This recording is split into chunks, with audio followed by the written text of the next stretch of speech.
नमस्कार, नमस्कार, नमस्कार। कैसे हैं? उम्मीद करता हूँ शानदार होंगे। तो आज हम लोग बिहार पुलिस में जो साइंस के हम टेस्ट सीरीज लगा रहे हैं, इसी क्रम में हम आए हैं। तो आज हमारा जो टेस्ट सीरीज होगा, वह क्रम संख्या 19 होगा। यानी कि इससे पहले मैं 18 आपको उपलब्ध करा चुका हूँ। अगर 18 इससे पहले आपने नहीं देखा है भाई, तो जा कर के देखिए, है ना? क्वेश्चन का जो लेवल है, वो बिल्कुल एडवांस लेवल है और एग्जाम से रिलेटेड है। जो एग्जाम में पूछा जाता है, उन्हीं प्रश्नों को शामिल किया गया है इसमें, है ना? तो चलिए आ जाते हैं हम लोग, शुरुआत कर लेते हैं पहले प्रश्न से।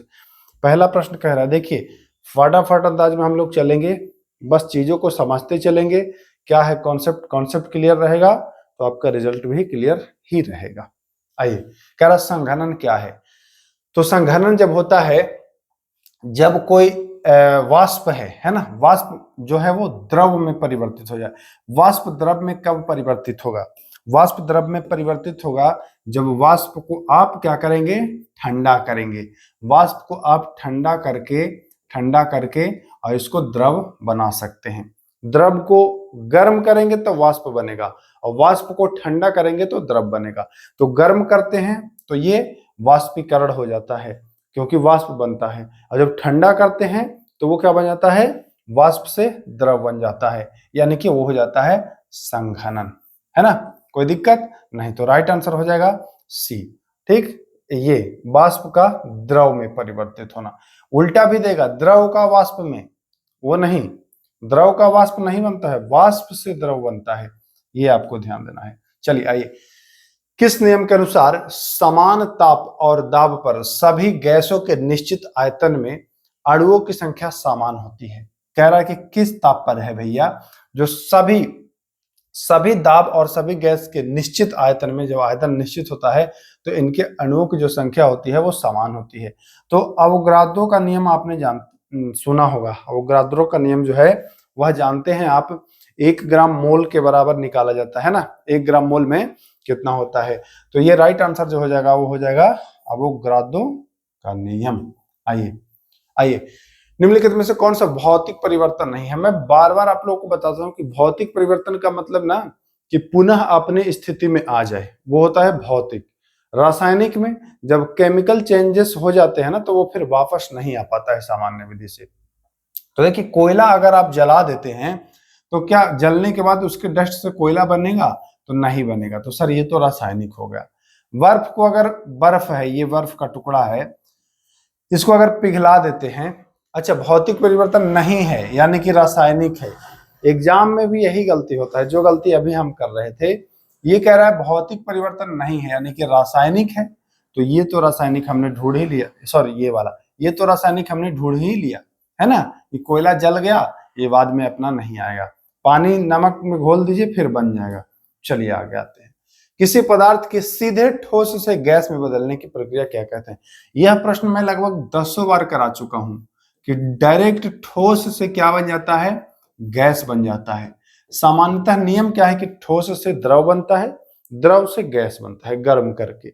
उसी प्रकार से गैस को ठंडा करते हैं तो ठोस बनता है, सॉरी द्रव बनता है, और फिर बन जाता है ठोस ठंडा करने से। प्रोसेस ये होता है।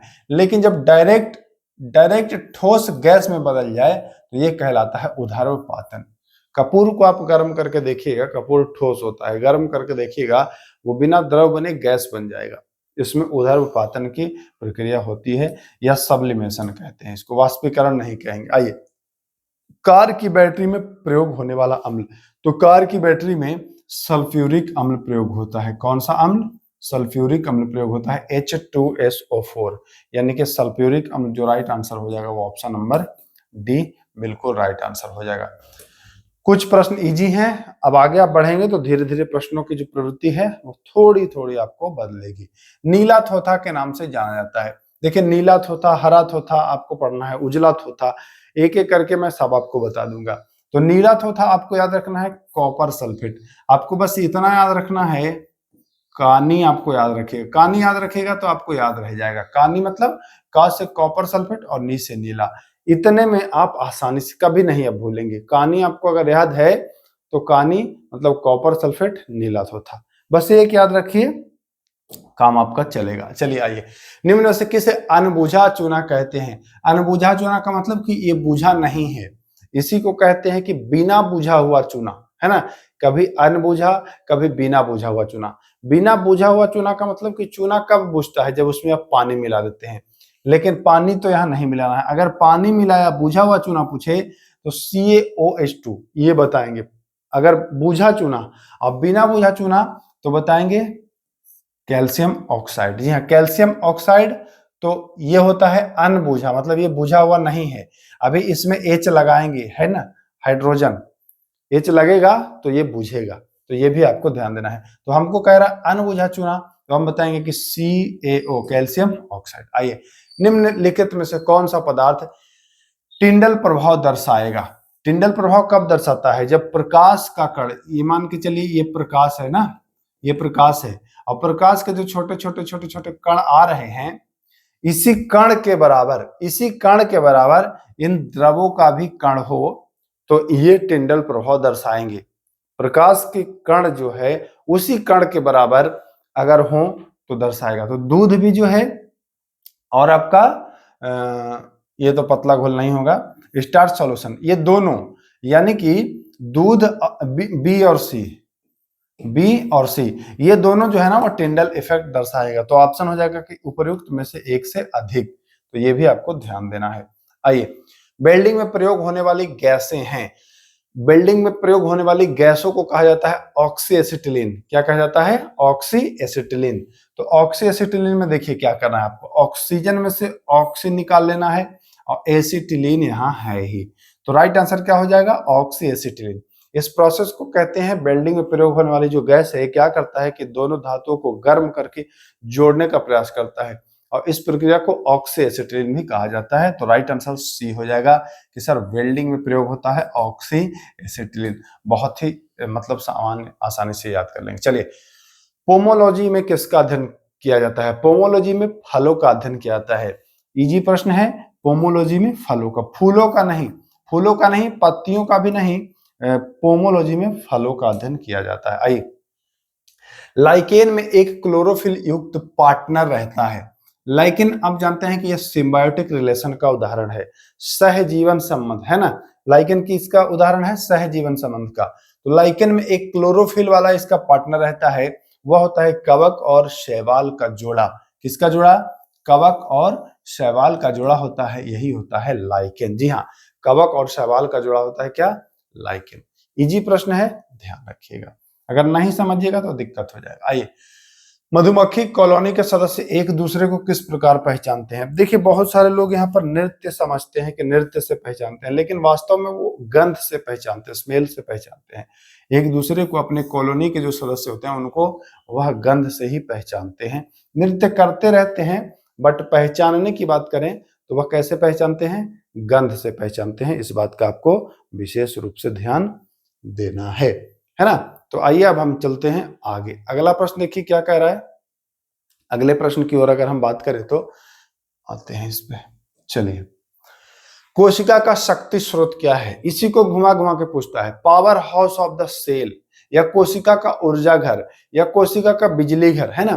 तो माइटोकॉन्ड्रिया को कहते हैं। किसको कहते हैं? माइटोकॉन्ड्रिया को। माइटोकॉन्ड्रिया का नामकरण किसने किया था भैया? तो नामकरण किया था बेंडा ने। नाम याद रखिएगा, नामकरण किया था किसने? तो नामकरण किया था बेंडा ने, है ना। इसकी खोज किसने की थी? तो इसकी खोज किया था अल्टमैन ने। ये तीनों प्रश्न आपको याद रखने हैं, यहाँ पर बहुत ही इजी सवाल है। आइए, रात के समय हम लोग को यह सलाह दिया जाता है कि भाई पेड़ के नीचे मत सोइए। ऐसा क्यों? क्यों ऐसा सलाह दिया जाता है कि पेड़ के नीचे ना सोइए? क्योंकि देखिए, दिन में क्या होता है ना कि पेड़ पौधे जो हैं वह हम लोग के विपरीत सांस लेते हैं। जैसे हम लोग ऑक्सीजन लेते हैं तो दिन में वो कार्बन डाइऑक्साइड लेते हैं और छोड़ते हैं ऑक्सीजन, तो वो जो छोड़े हम लोग ले लिए, हम लोग छोड़े वो लोग ले लिए।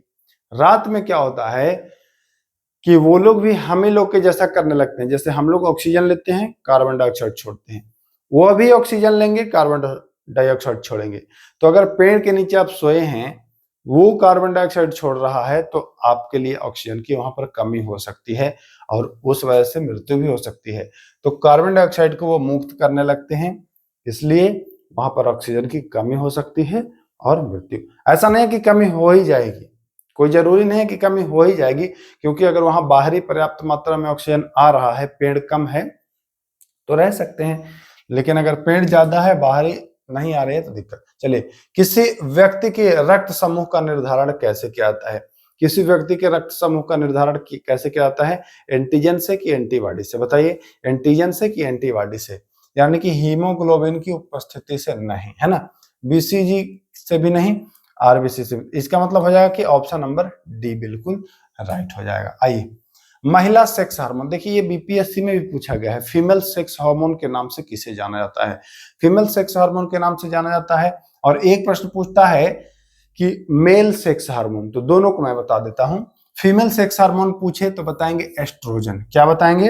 एस्ट्रोजन बताएंगे। फीमेल सेक्स हार्मोन होता है एस्ट्रोजन, ये महिला सेक्स हार्मोन होता है। अगर पुरुष पूछता है तो बताएंगे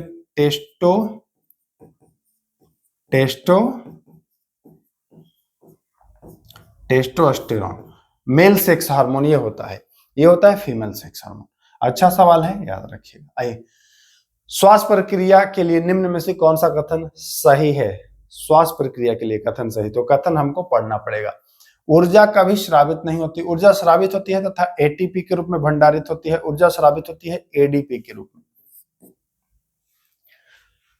ऊर्जा जो होती है वो एटीपी के रूप में स्टोर होता है। हमारे कोशिकाओं में जो ऊर्जा संग्रह होता है, ये प्रश्न पूछता भी है कि किस रूप में होता है, तो एटीपी के रूप में होता है। जी हाँ, किसके रूप में? एटीपी के रूप में होता है। बल गुणनफल है, तो F बराबर आप क्या पढ़े हैं? F बराबर आप पढ़े हैं ना ma, F बराबर ma पढ़े हैं ना, यानी कि फोर्स बराबर द्रव्यमान और त्वरण, एक्सेलरेशन और मास। तो द्रव्यमान और त्वरण ये तो नहीं होगा, द्रव्यमान और त्वरण देखिए ये हो जाएगा। अच्छा, ये बताइए, F बराबर m न्यूटन के किस नियम से हमें ज्ञात होता है? बस मैं दो ऑप्शन दूंगा, न्यूटन का प्रथम नियम या न्यूटन का दूसरा नियम। किससे ज्ञात होता है? F बराबर m में। इजी सवाल है, कमेंट आपको करने हैं। अपेक्षिकता का सिद्धांत दिया था, किसने दिया था? यह सापेक्षता का सिद्धांत जो है आपने पढ़ा होगा, E बराबर mc स्क्वायर, E बराबर mc स्क्वायर पढ़ा है ना आपने? तो यह दिया था अल्बर्ट आइंस्टीन ने। किसने दिया था? अल्बर्ट आइंस्टीन ने यह सिद्धांत दिया था। एनर्जी बराबर मास होता है ना, यानी कि द्रव्यमान, और सी होता है प्रकाश का वेग। क्या होता है भैया? प्रकाश का वेग। ये होता है ऊर्जा बराबर मास इंटू प्रकाश का वेग, यही होता है E बराबर mc स्क्वायर। तो यह किसने दिया था? अल्बर्ट आइंस्टीन ने दिया था। इजी प्रश्न है। पढ़ने में काम आने वाला ग्लास लेंस है, तो पढ़ने में कौन सा ग्लास लेंस काम आएगा? वही लेंस काम आएगा ना जो चीजों को बड़ा करे, अब कौन सा लेंस है जो चीजों को बड़ा करता है? उत्तल लेंस की अवतल लेंस? आइए ऑप्शन के अनुसार देखते हैं। लेंस की बात कर रहा है, तो लेंस की बात कर रहा है तो साधारण लेंस तो होगा नहीं। अवतल चीजों को क्या करता है? बड़ा करता है कि छोटा करता है? तो दर्पण में देखिए दोनों उल्टा होता है। यहाँ पर अगर दर्पण में पूछता है तो दर्पण जो है वह चीजों को बड़ा करता है, अवतल दर्पण। लेकिन लेंस की बात करें तो उत्तल लेंस जो है वह बड़ा करता है। तो ये भी आपको ध्यान देना है, उत्तल लेंस राइट आंसर हो जाएगा। क्या? उत्तल लेंस। कोई दिक्कत नहीं सर, कोई दिक्कत नहीं। निम्न में से कौन सा परीक्षण मवेशियों में होने वाले स्तन ग्रंथि के सूजन के रोग के पहचान से संबंधित है? तो देखिए विडाल परीक्षण, तो अच्छा विडाल परीक्षण होता है किस लिए? दो ही तीन ऑप्शन दूंगा। टाइफाइड के लिए, टाइफाइड जांच होती है ना, मलेरिया के लिए, डेंगू के लिए। चलिए इनमें से कोई नहीं, टाइफाइड, मलेरिया, डेंगू, ये बता दीजिए। इसका जो राइट आंसर होगा वह स्ट्रेप का परीक्षण होता है, यानी कि केवल 3। ऑप्शन नंबर बी हो जाएगा, केवल 3। ये मवेशियों में होने वाले स्तन ग्रंथि की सूजन की पहचान करता है, स्ट्रेप का परीक्षण से किया जाता है। आइए, मेडल का आनुवंशिक सिद्धांत आधारित है किस पर है? तो यह सिद्धांत है, आनुवंशिक सिद्धांत है लैंगिक जनन पर आधारित। किस पर है भैया? लैंगिक जनन पर आधारित है इसका आनुवंशिक सिद्धांत, यानी कि ऑप्शन सी बिल्कुल राइट हो जाएगा। चलिए, डॉक्टरों द्वारा एनेस्थीसिया के रूप में प्रयोग होने वाली हास्य गैस है। ये हास्य गैस नहीं भी देता तब भी आपसे पूछता कि डॉक्टरों के द्वारा एनेस्थीसिया के रूप में प्रयोग किया जाता है किसका? तो हास्य गैस यानी कि लाफिंग गैस कहते हैं, हंसाने वाली गैस भी कहते हैं, और वह है नाइट्रस ऑक्साइड। नाइट्रोजन ऑक्साइड नहीं, नाइट्रोजन डाइऑक्साइड भी नहीं, नाइट्रस ऑक्साइड बिल्कुल राइट आंसर हो जाएगा। आइए, पार्किंसन बीमारी के उपचार के विकास के लिए किसको नोबेल पुरस्कार दिया गया?